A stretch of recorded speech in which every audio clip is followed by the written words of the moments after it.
Court judgement ఎప్పుడైనా శిరస వాచ నేను నమ్ముతున్నాను. జడ్జిమెంట్ని అంగీకరిస్తాం. ఏమిచ్చినా జడ్జిమెంట్ డూ ఆర్డర్ అయినట్టు ఏమిచ్చినా కానీ జడ్జిమెంట్ అనేది జడ్జిమెంట్ని అంగీకరిస్తున్నాం. మేము ఈరోజు విశ్వాసంతో అభివృద్ధి కొరకు నడుస్తున్నాం. దానికేం విలీనం అయిపోలేదు, పార్టీకి ఏం విలీనం అవ్వలేదు. పార్టీ ప్రజలకి, డెవలప్మెంట్కి, అభివృద్ధికి, సంక్షేమం ప్రజలకు అందాలి.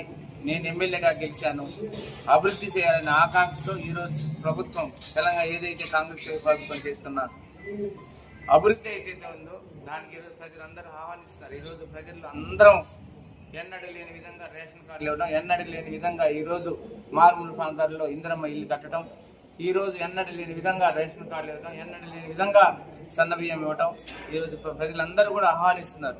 దానికి నేను అనుగుణంగానే ఈరోజు నడుస్తున్నానని చెప్తున్నాను. ఖచ్చితంగా ప్రజల క్షేమం, ఈరోజు రోడ్లు అన్నీ వేసినా కానీ ఈరోజు భద్రాచలంకి వచ్చే అభివృద్ధి, దేవస్థానం చుట్టూ అభివృద్ధి కానీ, ఈరోజు కరకట్ట మిగిలిపోయిన కరకట్టను కానీ అభివృద్ధి చేయాలంటే ప్రభుత్వ సహాయ సహకారాలు ఉన్నాయి. ప్రభుత్వ సహాయ సహకారాలతో అనుగుణంగానే ప్రభుత్వంతో కలిసి నడుస్తుందని మీకు మనం చేస్తున్నాను. Thank you.